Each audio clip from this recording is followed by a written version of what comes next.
নমস্কার বন্ধুরা, গোপালে হেসেলে আপনাদের সবাইকে স্বাগত। এই গরমকালে বেশিক্ষণ কিচেনে দাঁড়িয়ে রান্না করতে কারোরই ভালো লাগে না, তাই আজকে আমি দুটো চটপট রান্না হয়ে যায় এরকম রেসিপি শেয়ার করছি, যেগুলো দিয়ে একবেলার খাওয়া দাওয়া পরম তৃপ্তিতে সেরে ফেলতে পারবেন। তাই চলুন সময় নষ্ট না করে রান্নাগুলো করে ফেলি।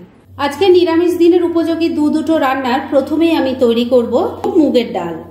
তার জন্য প্রেসার কুকার নিয়ে নিয়েছি, আর এই ছাঁকনির মধ্যে আমি প্রায় 1.5 কাপ পরিমাণ মুগ ডাল নিয়েছি। এটা কিন্তু কাঁচা মুগের ডাল। কাঁচা মুগের ডাল পেটের জন্য খুব ভালো। ডালটা প্রেসার কুকারে দিয়ে দিলাম। এর মধ্যে এবার দিয়ে দিচ্ছি স্বাদ মতো নুন, দিয়ে দিচ্ছি অল্প হলুদের গুঁড়ো, দিয়ে দিচ্ছি 3টে কাঁচা পাকা লঙ্কা, একটা মিডিয়াম সাইজের টমেটোকে টুকরো করে কেটে দিয়ে দিলাম। এর মধ্যে এবার পরিমাণ মতো জল দিয়ে দিচ্ছি, আর দিয়ে দিচ্ছি অল্প একটু কাঁচা সর্ষের তেল। এই তেলটুকু দিলে ডালটা আর উঠছে প্রেসার কুকারের বাইরে বেরোবে না। এবার লিডটা আটকে দিচ্ছি, আর এটাকে এবার গ্যাসে বসিয়ে দেব, আর মিডিয়াম ফ্লেমে রেখে 3-4টে হুইসেল পড়লেই কিন্তু ডালটা সেদ্ধ হয়ে যাবে। তাহলে ডালটা সেদ্ধ হোক, তারপর আমি ফিরে আসছি। প্রেসার কুকারে 4টে হুইসেল পড়ার পর আমি গ্যাসটা বন্ধ করে দিয়েছি, আর প্রেসার কুকারের পুরো প্রেসারটা না বেরোনো পর্যন্ত ওটা খোলা যাচ্ছে না। তো এই সময়ের মধ্যে আমি এই ডালটা তৈরি করার অন্যান্য আনুষঙ্গিক কাজগুলো করে নিচ্ছি।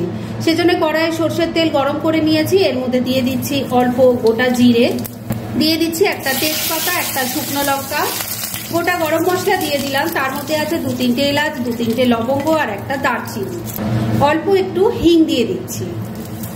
এবার ফোড়নটাকে কয়েক সেকেন্ড একটু ভাজা ভাজা করে নিচ্ছি।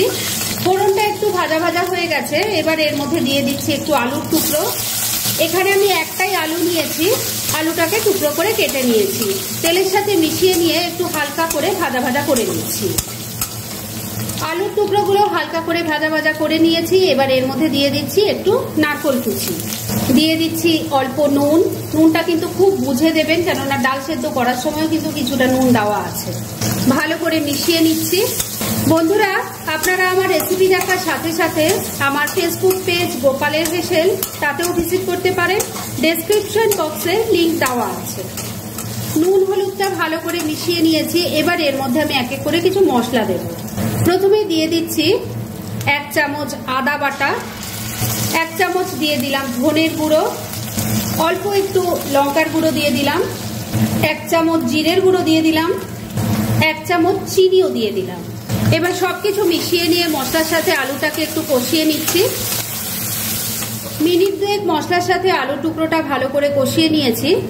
এবার এর মধ্যে সেদ্ধ করা মুগ ডালটা, এই যে দেখুন, এটা ঢেলে দেব।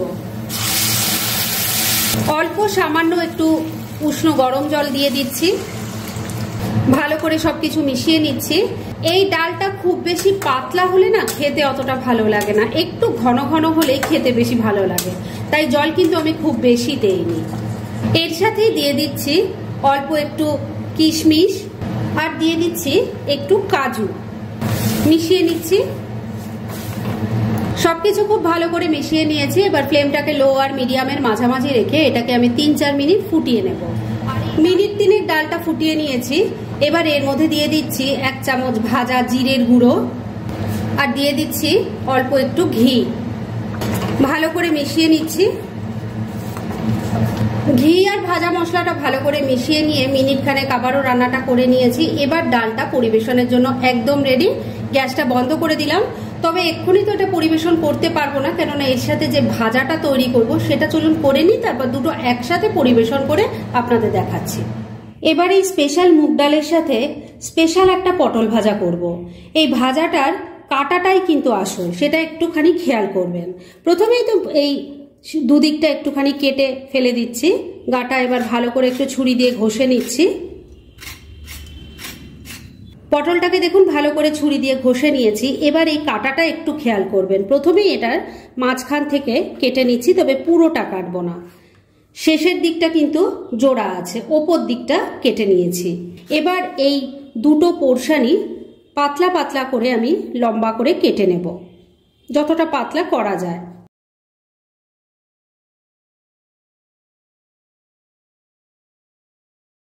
পটলটা দেখুন কেটে নিয়েছি। দেখুন এটা এখন একটা ফুলের মতো শেপ হয়ে গেছে। শেষের দিকটা কিন্তু জোড়াই আছে, যা কেটে নেওয়ার সেটা কিন্তু ওপর দিকটাই এভাবে পাতলা পাতলা করে কেটে নিতে হবে। এভাবে তাহলে বাদবাকি পটলটাও আমি কেটে নিচ্ছি আর তারপর নেক্সট স্টেপের দিকে এগোচ্ছি। সমস্ত পটলগুলোকে আমি এইভাবেই কেটে নিয়েছি। এবার এই পটলগুলোকে একটু ম্যারিনেট করতে হবে। তার জন্য আমি এর মধ্যে দিয়ে দিচ্ছি স্বাদ মতো নুন, দিয়ে দিচ্ছি অল্প হলুদের গুঁড়ো। এবার পটলগুলোর মধ্যে এই নুন হলুদটা খুব ভালো করে মাখিয়ে নিতে হবে। এই যে লেয়ার্সগুলো তৈরি হয়েছে, নুন হলুদটা যেন তার ভেতরেও ঢোকে সেইভাবে কিন্তু মশলাটা মাখিয়ে নিতে হবে। পটলগুলোর মধ্যে নুন হলুদটা ভালো করে মাখিয়ে নিয়েছি। এবার এই বাটিটাকে মিনিট 5 জন্য আমি একটু এক সাইডে রেখে দিচ্ছি। আর এই সময়ের মধ্যে চলুন পটলগুলো ভাজার জন্য একটা ব্যাটার তৈরি করতে হবে, সেটা তৈরি করে ফেলি। পটল ভাজার জন্য যে ব্যাটার তৈরি করব তার জন্য একটা বাটির মধ্যে আমি 1/2 কাপ পরিমাণ বেসন নিয়ে নিয়েছি। এবার পটল ভাজাটা যাতে ক্রিস্পি হয় সেজন্য একটু চালের গুঁড়ো দিয়ে দিলাম 2 টেবিল স্পুনের মতো। দিয়ে দিচ্ছি অল্প একটু কালো জিরে, স্বাদ মতো নুন দিয়ে দিলাম। তবে নুনটা দেওয়ার আগে খেয়াল রাখবেন যে পটলগুলোও কিন্তু নুন দিয়ে মাখানো আছে। অল্প একটু চিনি দিয়ে দিচ্ছি, সামান্য একটু হলুদের গুঁড়ো দিয়ে দিলাম। এবার সবকিছু খুব ভালো করে মিশিয়ে নিচ্ছি। সবকিছু ভালো করে মেশানো হয়ে গেছে। এবার অল্প অল্প জল দিয়ে এর একটা ব্যাটার তৈরি করব।